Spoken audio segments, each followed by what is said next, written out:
Hey, welcome to the CalmWithDom podcast, where I help you harness your highly sensitive nature to overcome your energy leaks to strengthen your relationship with yourself and others. I'm your spiritual emotional intelligence coach, Dominic. Let's get into it.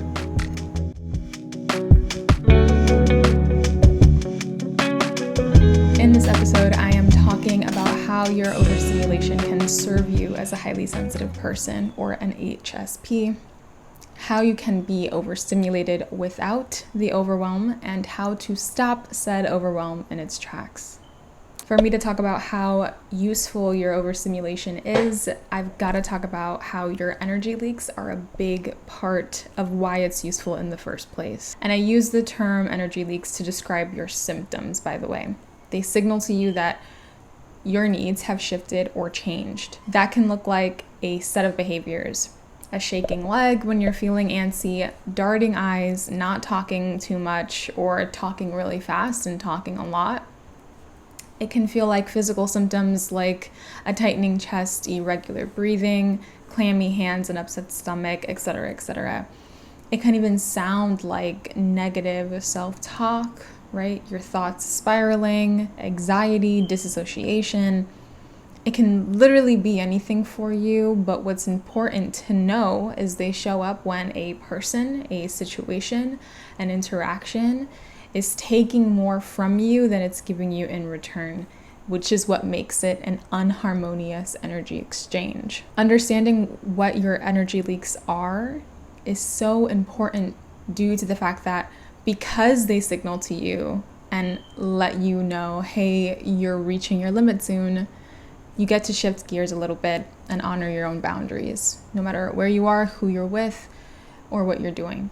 An example I use a lot is in customer service, though for this episode I wanted to use a different example.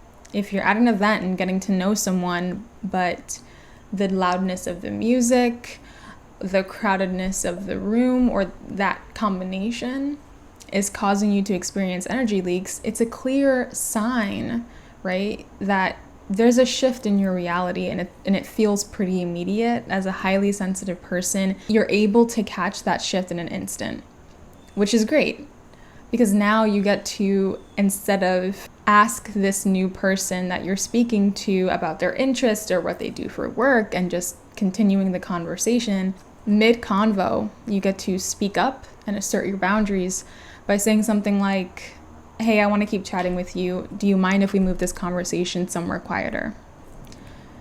Or something that I like even better than that is, I'm getting more uncomfortable the longer I stay in this room, so I'm going to go somewhere quieter. Do you want to come with me so we can keep chatting?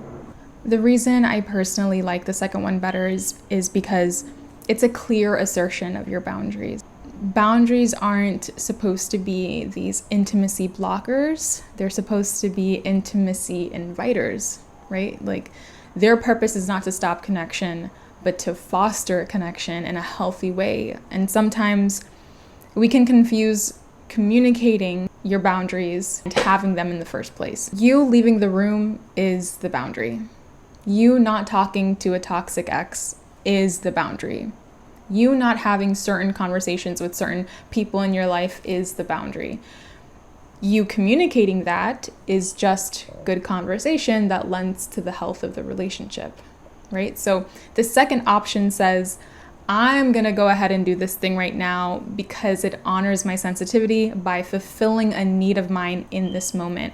And it's not about you, without so many words, right? And it's powerful. Sometimes in our overstimulation, honoring our sensitivity looks like communicating the boundary, right? Communicating the need. And sometimes that's enough. It's like how I mentioned in last week's episode about dismantling the ranking system of our needs. When you fulfill your need and take care of yourself, everyone benefits. In the example of the conversation with a new person, instead of you muscling through your energy leaks, taking it to the chin and potentially spiraling internally, but it's fine because on the outside you look fine, but really you're not present, you're out of your body, your thoughts are in a spiral. You get to nip all of that in the bud by asking a simple question. And now, because you spoke up, you get to honor this new connection with this new person, and they feel seen, they feel heard because you're attentive and in the moment and super present. And as a result, you get to connect on a deeper level and just be yourself. Like, you give yourself permission to be yourself. Be the highly sensitive person that you are, because there's nothing wrong with that. And in fact, it invites others to be as open and as communicative as you are, right? You give them the opportunity by showing them that it's okay, at least with you, which is a beautiful thing. I can't tell you how many times in my life, and 2 years ago when I relapsed, saying the thing, right? Communicating the need, speaking out loud the boundary was super difficult for me. And when you don't have the tools to deal with your overstimulation in real time, right? In the moment, all of the other stuff, the spiraling, the out-of-body experiences, the sensory overload, the negative self-talk, the defensiveness, the fact that people are misunderstanding you because you're not communicating your needs at all, because to you, even doing so is a burden to others. And sometimes not even communicating the need to yourself. It encourages this warped version of reality where you cannot be yourself. It's impossible to be yourself. Or at least that's how it was for me, because I didn't have the tools that I've since developed and tailored to me now. I know it seems very small, but your energy leaks are very important in transforming how you experience overstimulation. It's just, what is your body saying to you right now? Knowing what it's saying and understanding what that means for you and not anyone else is so key to making your overstimulation actually serve you. Or better put, it allows for your sensitivity to serve you in your overstimulation. And this brings me to my next point, which is that you can be overstimulated and experience your energy leaks without the overwhelm, without all of the things kind of meshing together and causing you to spiral, which is just how, the best way I would explain what overwhelm even is, when, you're definitely at capacity. Anxiety is actually a great example of this. A coach of mine once told me that excitement and anxiety are two experiences of the same frequency or feeling. And that's just me paraphrasing. Arguably, excitement and anxiety are two different emotions. But what we fail to understand is that emotions are verbs, they're actions. Emotions are processes that we go through, in which, at the end of it, we decide what to label that process, which determines the experience you're having. Excitement is looking forward to the future. Anxiety is worrying about the future. But there is an anticipation for the future that is the foundation of both of those experiences.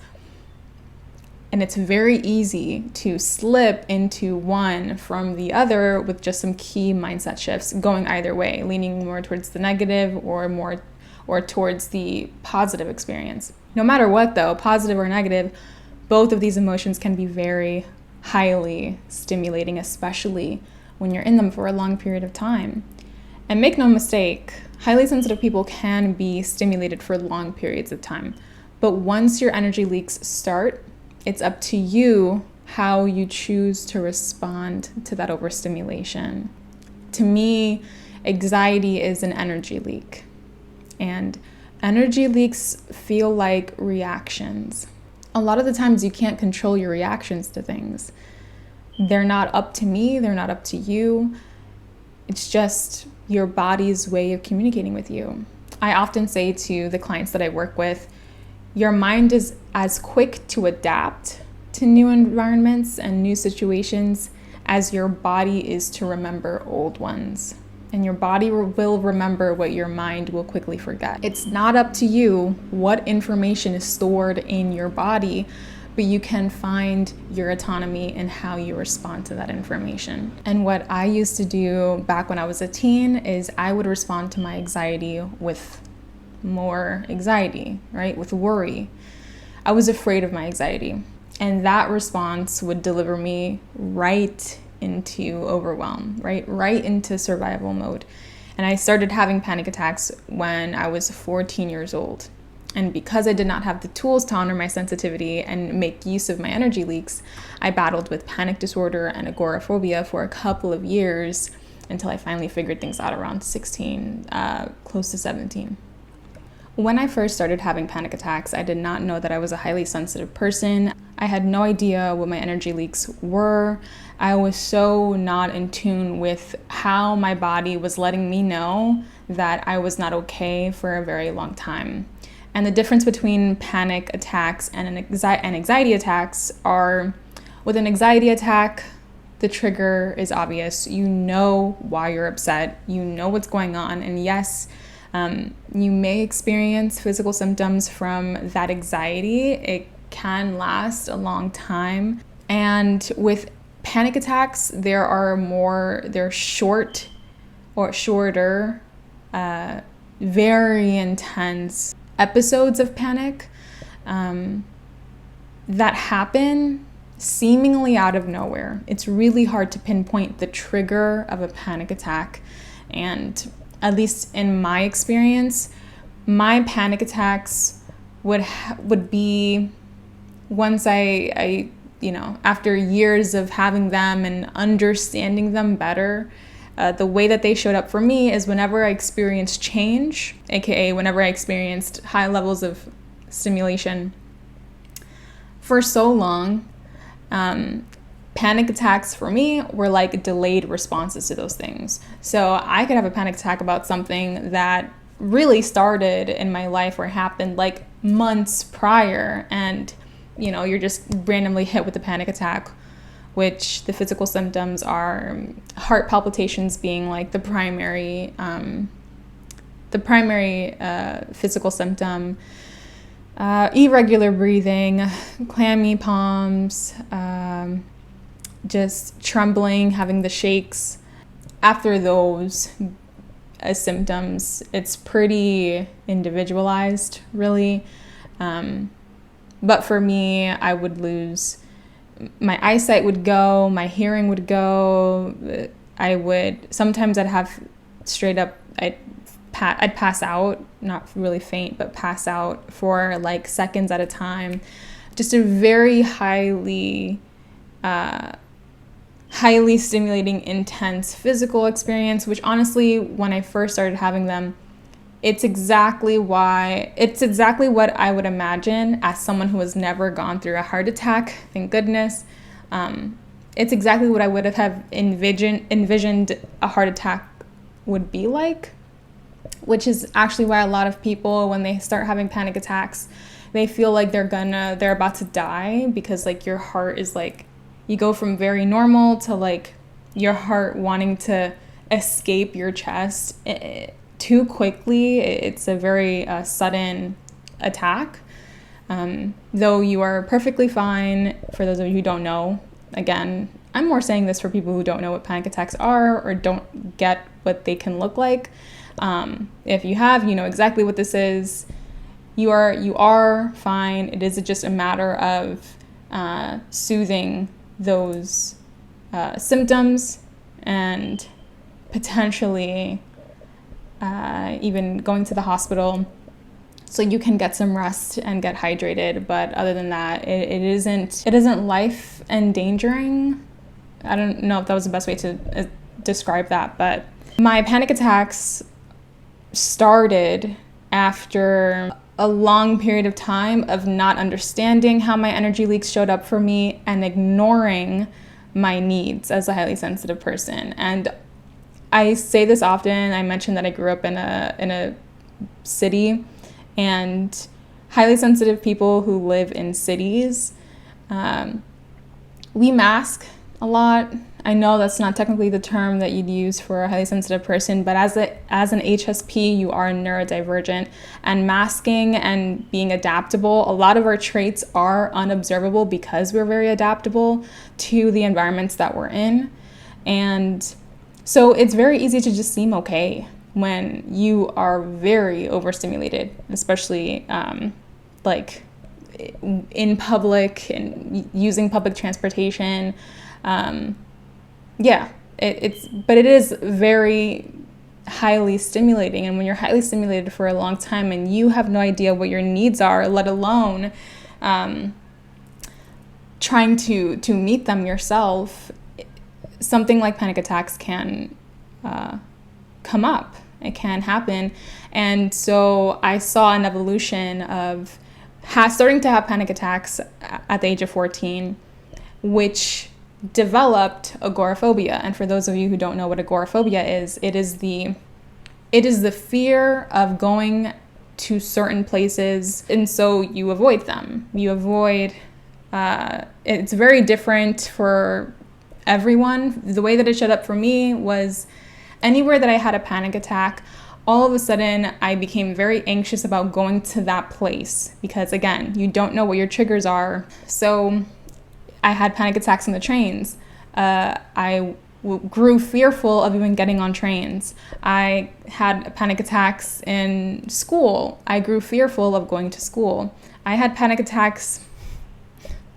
Where didn't I have panic attacks? Sometimes it's just in the middle of the street, like in the mornings on my way to school. And so, again, the having a panic attack is one thing, and it can be highly stimulating. But when you grow fearful of having the experience, that's when something like agoraphobia can pop up out of nowhere, and it can just progressively get worse, both things. These are very extreme examples of being in survival mode as a highly sensitive person. It doesn't have to look like this for you. It doesn't have to look like this for a lot of people, but this is how they can show up, because panic attacks, those are like survival instinct, survival mode reactions to the world, to the situations that you're in. That's where our fight, flight, freeze, fawn, and all of the other responses that can show up because you feel like you're in danger. It is very scary going through that stuff when you don't understand why. And so while these are extreme examples, it was very key in my journey for me to understand that I had control even in those moments of survival mode. Once I understood, because when you start getting panic attacks and you're trying to figure out how to deal with this thing without taking medication, which was very frowned upon in my family, and I myself as a kid, just there was this stigma around taking medication, and so naturally I was afraid of it. I was afraid of taking medication, and I wanted to use other methods of dealing with it. And one thing that you learn when you start getting those attacks is your fear of the panic attack makes panic attacks happen and makes them worse. And because I learned that, I had to learn to shift my mindset whenever my symptoms for panic attacks started up.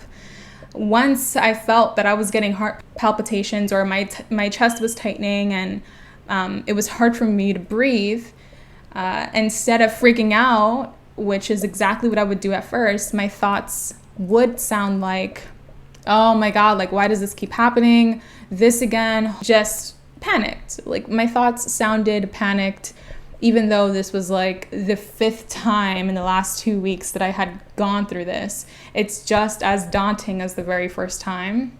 But I didn't have to respond that way. And it took practice to stop responding to a very intense and highly stimulating experience. But eventually it gets done with practice. I was able to shift my mindset.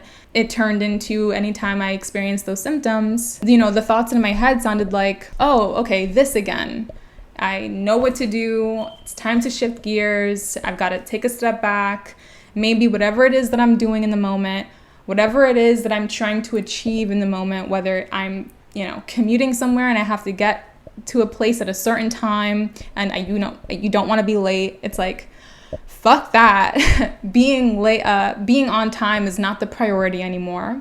The other example that I use a lot in other episodes I've mentioned, doing customer service, making the customer smile is not the priority anymore. Fuck that. You have to just shift gears and take your needs and fulfill them. In changing your mindset, it does naturally change your response. You're not responding in panic. You can feel panicked as a reaction. You can feel startled and unsettled as a reaction. That's okay.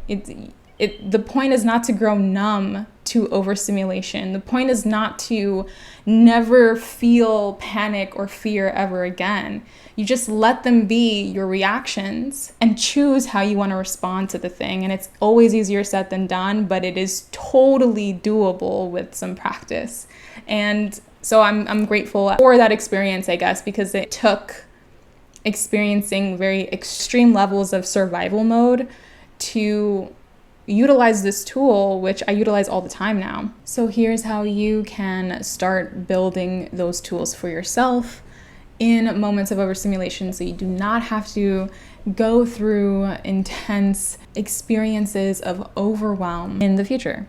There are 3 major tips that I have, right? The first one is make note of your common energy leaks. This is going to be super important.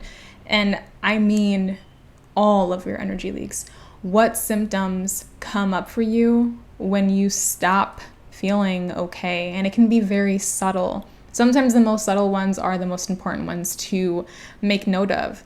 And the point of knowing them is so that you are at ease when you're experiencing overstimulation. I just wanted to mention that because it's easy to, when you start doing this work, when you start making even subtle shifts and trying to harness your highly sensitive nature in real time, again, it's easy listening to someone kind of tell you what to do, going out into the world and making that thing your own and adjusting it and tailoring it to your needs. It's harder because you have to work out the kinks of the thing. And that's something that I see all the time when I'm working one-on-one with my clients. It's definitely easier to have someone in your back pocket that you can check in with, which is why I really like these 3 tips of making note of your energy leaks. So physical energy leaks, like physical symptoms, mental symptoms, emotional symptoms. What emotions are you feeling? How is your inner dialogue, if you have one, right? Like what thoughts come up for you when you're not okay? How do you know you are not okay? If you don't know how to, start listing these things down, writing them down, asking your loved ones, like, how do you know I'm not okay? Sometimes it's the people around us who can catch things about our little shifts in behavior that we may not perceive ourselves, and that's very normal. The second thing I want you to do is make the mindset shift, right? And the thing that I say to myself, you don't have to use this, by the way. I am going to have it down in the show notes as well, because this helps me a lot. But what I like to tell myself when I'm experiencing overstimulation and I'm noticing energy leaks pop up for me, at any given time, I tell myself, my needs are my number 1 priority. I am not in danger. My needs have simply shifted. It's so important to phrase it that way, at least for myself, and I've seen it work for my clients, so which is why I'm even mentioning it now. It may be helpful for you. Understanding that when your energy leaks are showing up, sometimes it's hard to hold 2 truths at the same time, like, yes, I am not okay right now, and no, I am not in danger right now. I am safe. And that can be hard to, just jump into that mindset ourselves, but it's totally doable. These are just some words that I repeat to myself even now when I'm not feeling like myself. The third thing I want you to do is to go ahead and meet your needs, whether it's just by opening your mouth and communicating the thing to someone that you trust or the closest person to you, or if it means stepping back, stepping away from a situation, taking some time, like even mental and energetic time away from whatever situation may be stressful. Maybe it's work things. Leave home at home when you go to work. Leave work at work when you go home, kind of thing. In whatever version you need that'll help you meet your needs best. Meet your needs with compassion, not frustration. A big pain point that I have experienced and that I've spoken to so many highly sensitive women who have gone through the same thing. Your sensitivity can be such a point of frustration if you are not showing yourself compassion. If you're not compassionate towards your needs, any and all needs, if you do not allow yourself to be the highly sensitive person that you are at any given moment, if you feel that by being a highly sensitive person, you are a burden to those around you and those that you love or the situation at hand, whatever it may be, these energy leaks are going to hurt so much more, and that overstimulation will turn into overwhelm. And when we're overwhelmed, no one's really cool to be around when they're overwhelmed. No one is the best person to be around when they're overwhelmed. And as highly sensitive people, it's hard for us to show up and be our best selves and be the highly empathetic, highly flexible, adaptable, understanding versions of ourselves when we are not meeting our own needs and we're not allowing ourselves the opportunity to be imperfect, to be human, because to be a highly sensitive person is a very normal and natural thing, and it's seen everywhere in all species on this earth, and you're not doing anything wrong, and it's okay to not be okay, and all the other cliches that you may not like to hear. Do not feel frustration when you're going through tough things. Like in my real life example of having panic attacks and some of my first thoughts being, God, why does this keep happening? Like, why am I this way? To be frustrated at yourself is not going to make this experience any easier for you. It's going to go much smoother when you are compassionate to yourself and you're like, okay, I know what's going on and I can take care of me right now. And if I need help, I can also take care of that too, right? As in asking for help. Those are the 3 tips. Make note of your common energy leaks, get to know them, make the mindset shift. My needs are my number 1 priority. I am not in danger. My needs have simply shifted. And number 3, meet those needs with compassion, not frustration. Thank you so much for listening to this episode of the CalmWithDom podcast. I hope you enjoyed and there were some golden nuggets that you can take with you. If you have any questions or anything at all, reach out to me. I am CalmWithDom on Instagram. I would so appreciate it if you would leave a review and rate the podcast, as that really helps the show. That's all for today. I will see you next week.